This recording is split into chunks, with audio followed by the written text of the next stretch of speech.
El toque.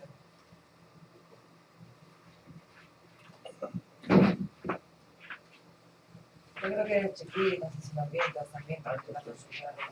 Es lo mismo. Terminaron ahora el segundo Odu Oyakumeji, que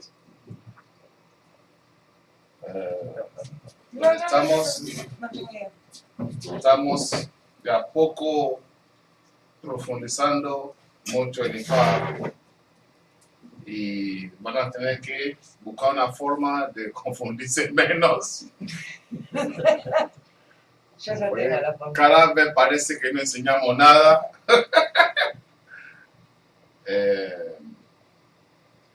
Pasaron el Yogwe, el Yaku, y ven que la tradición africana está basada más en la vida, la familia, la reproducción, la prosperidad.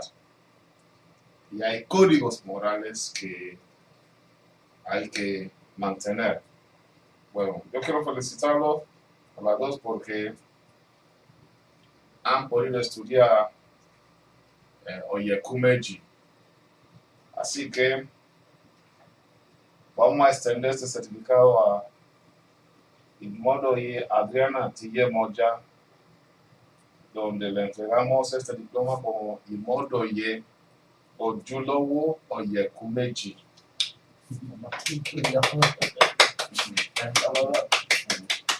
Aplaudí, venga, que somos dos.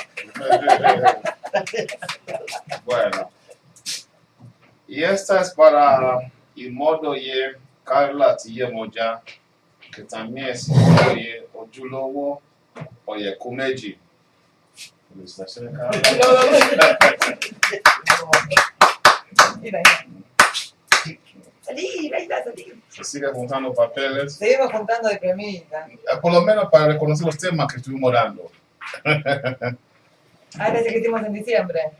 ¿Eh? Sí, porque sí, lo terminaron ese diciembre. Claro.